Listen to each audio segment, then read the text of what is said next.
क्या कभी आपने खुद से पूछा है, लोग आपसे इतना प्यार क्यों करते हैं? क्या वजह है कि कुछ लोग आपकी तरफ खींचे चले आते हैं, जैसे कोई अदृश्य डोर हो जो उनके दिल को आपके पास लाती है? क्या ये सिर्फ आपकी मीठी मुस्कान, आपका प्यारा व्यवहार या आपकी सुंदरता है, या फिर कुछ ऐसा जो शब्दों से परे है, जो आत्मा की गहराइयों में छिपा हुआ है? 20वीं सदी में महान मनोवैज्ञानिक कार्ल यूंग कहते हैं कि प्यार कभी यूं ही नहीं होता, ये अचानक नहीं आता, ये तो हमारी आत्मा की परछाइयाँ से उठ जाता है। जब लोग आपसे जुड़ते हैं तो वो सिर्फ आपके चेहरे को नहीं देखते, वो आपकी आंखें में अपना ही प्रतिबिंब ढूंढते हैं। वे आपके जरिए उस हिस्से को महसूस करते हैं जो उनके भीतर दबा हुआ है, छिपा हुआ है, लेकिन जीना चाहता है, सांस लेना चाहता है। इस वीडियो में हम जानेंगे कैसे हम अनजाने में अपनी अधूरी भावनाएं, सपने और इच्छाएं दूसरों पर थोपते हैं, कैसे एनिमा और एनिमेंस हमारे भीतर की स्त्री और पुरुष तत्व हमें किसी से जोड़ते हैं, बांधते हैं और फिर मोहब्बत में डुबा देते हैं। हम यह भी समझेंगे कि क्या कुछ लोग हमें इतने भी अपने से लगते हैं जैसे बरसों से जानते हो, जैसे जन्मों जन्मों का कोई रिश्ता हो, ना कि इसलिए कि आप कैसे दिखते हो, बल्कि इसलिए कि आप उन्हें उनके भीतर की वह जगह दिखाते हैं जहां वो खुद सबसे ज़्यादा अधूरा महसूस करते हैं। तो चलिए इस मोहब्बत की रहस्यमयी यात्रा में उतरते हैं, जहां मन, आत्मा और आकर्षण की असली कहानी छुपी है। हम सब ने कभी ना कभी ये सोचा है कि प्यार बस एक जादू होता है, एक रहस्यमय चिंगारी जो कहीं से आती है और दिल को छू जाती है, जैसे कोई कहानी अचानक शुरू हो गई हो बिना किसी वजह, बस हो गया प्यार। लेकिन कार्ल यूंग, जो आत्मा के गहराइयों तक झांकने वाले मनोवैज्ञानिक थे, उनका मानना था कि प्यार कभी अचानक नहीं होता। हर पहली नज़र, हर खिंचाव, वो सब अलग एक दृश्य लकीर से जुड़ा होता है, एक नियम से जो हमारी चेतना से नहीं होता है, हमारे अवचेतन मन से चलता है। जब हमें कोई एकदम अच्छा लगने लगता है तो वो सिर्फ उस इंसान की खूबसूरती या बातों की वजह से नहीं होता, बल्कि इसलिए होता है क्योंकि वो हमारे भीतर की किसी अधूरी जगह को भरता है। हम जब अधूरे होते हैं, हम सब एक एक खाली डिब्बे की तरह होते हैं। किसी के डिब्बे में हिम्मत कम है तो किसी के अपनापन, किसी में सुकून, और जब हम कोई ऐसा मिलता है जिसके डिब्बे से कुछ कुछ हमारे डिब्बे में गिरता रहता है, तो दिल कहता है यही वो शख्स है जो मुझे पूरा करता है। कार्ल यूंग कहते हैं इस पूरी प्रक्रिया को प्रोजेक्शन कहते हैं। जब हम अपनी डूबी हुई भावनाएं, अपनी अधूरी इच्छाएं किसी और पर डाल देते हैं तो हमें लगता है कि हमें उनसे प्यार हो गया है, लेकिन सच्चाई यह है कि हमें उनसे नहीं, उनके जरिए खुद से प्यार हो गया है। उनसे मिलकर हमें अपने ही एक छुपे हुए टुकड़े को देख पाते हैं। यूंग मानते थे कि प्यार के पीछे दो बहुत गहरे कारण होते हैं, ऐसे कारण जो हमारी आत्मा तल में छुपे होते हैं, और जब वो जागते हैं तब प्यार हो जाता है। वो भी ऐसा हो जो उम्र तक हमें बदल कर रख देता है। पहला कारण, जब कोई तुम्हारे भीतर की अधूरी जगह को भर देता है। सोचो, तुम एक शांत, कोमल, थोड़े अकेले रहने वाले बच्चे हो। तुम हमेशा क्लास में कोने में बैठे रहते हो, किताबों में खोए हुए, अपने ख्यालों में डूबे हुए। कभी तुम्हें लगता है क्या मैं थोड़ा बोरिंग हूँ, और फिर एक दिन तुम्हारी ज़िंदगी में कोई आता है, एक ऐसा बच्चा जो ज़िंदगी से भरपूर है, जो हंसी के जैसे उड़ता है, जो हर जगह रोशनी फैला देता है।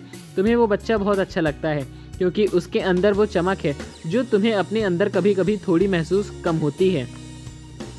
असल में तुम उसके ज़रिए अपने ही एक छिपी हुई ख्वाहिश देख रहे होते हो, वो ख्वाहिश की काश तुम भी थोड़े मस्त मौला, थोड़े खिलखिलाते हुए। तुम्हें लगता है शायद वो इंसान तुम्हें भी बनने की मदद करेगा। यही प्रोजेक्शन है।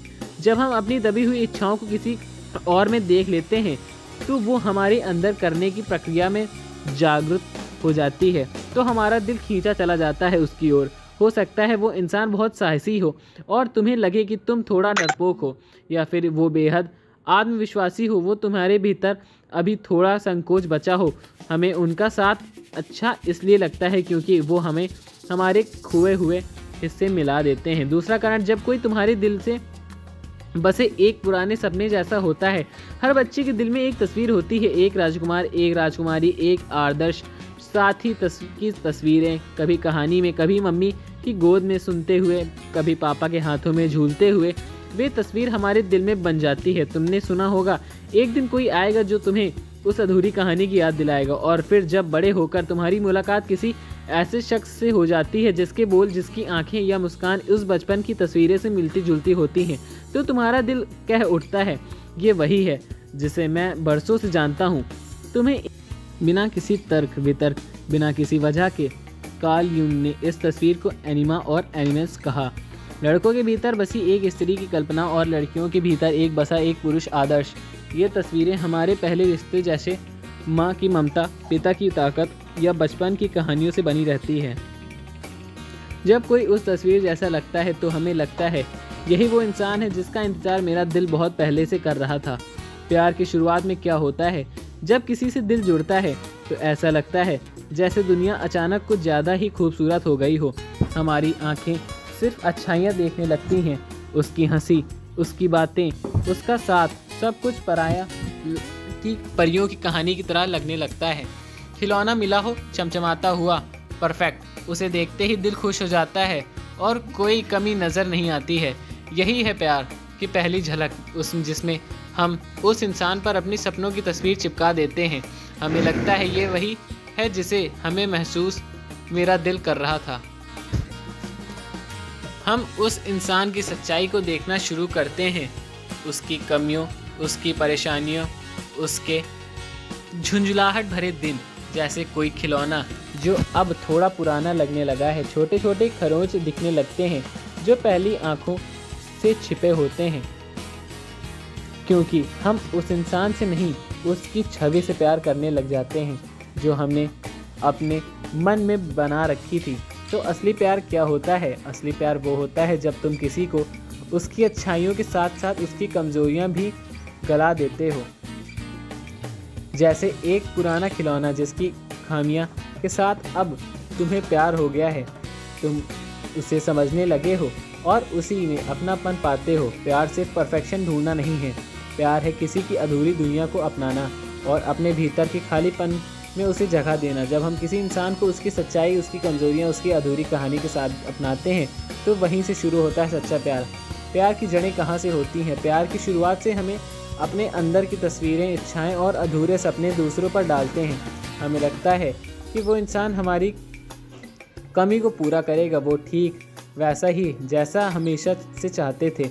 लेकिन असली प्यार तब होता है जब हम परे जाते हैं उस कल्पना से, उस प्रोजेक्शन से, जब हम उस इंसान की सच्चाई को अपनाते हैं और साथ ही अपने भीतर की सच्चाई को महसूस करने लगते हैं। क्योंकि सबसे गहरा प्यार क्या होता है? सबसे गहरा प्यार किसी परफेक्ट इंसान को ढूंढने में नहीं, बल्कि इस इंसान के ज़रिए अपने भीतर में उन हिस्सों को देखने में है जो बरसों से देख जाने का इंतज़ार कर रहे थे। हम सिर्फ सामने वाले से प्यार नहीं करते, हम खुद से प्यार करते हैं, उस रूप से जिसे सामने वाला इंसान हमारे सामने लाता है। यूंग नज़रिया यही सिखाता है, प्यार कभी भी सिर्फ दूसरे इंसान के बारे में नहीं होता। प्यार एक यात्रा खुद की ओर लौटाने की होता है। एक पल ठहरिए और खुद से पूछिए, मेरे भीतर का कौन सा हिस्सा अब जाग रहा है? क्या मैं सच में उस इंसान से प्यार कर रहा हूँ या खुद के एक भले हुए हिस्से से? तो दोस्तों, प्यार बस किसी को पसंद करना नहीं होता, ये आत्मा की गहराइयों से जुड़ने की एक कोशिश है। कभी किसी की आंखों में खुद की अधूरी कहानी दिखती है तो कभी किसी की मुस्कान में अपने अंदर के उजाले की झलक। याद रखिए, सच्चा प्यार तब होता है जब हम किसी को उसकी सच्चाई के साथ अपनाते हैं, बिना बदले की उम्मीद और बिना परफेक्ट बनने की जिद के। तो अगली बार जब दिल किसी के और खींचे तो ज़रा रुककर पूछिए खुद से, क्या मैं उसे देख रहा हूँ या खुद के किसी भूले हुए हिस्से को? क्योंकि प्यार अंत में हमें किसी और से नहीं, खुद से मिलाने आता है। धन्यवाद दोस्तों। अगर इस वीडियो ने आपके दिल को छुआ हो तो इसे शेयर ज़रूर कीजिएगा, क्योंकि हो सकता है किसी और का भी दिल इसी सवाल का जवाब ढूंढ रहा हो। मिलते हैं अगले वीडियो में, तब तक के लिए खुद से प्यार करते रहिए और दूसरों को भी उसी रोशनी से देखिए जिससे आप खुद को देखना चाहते हैं। जय श्री राम, जय बजरंगबली।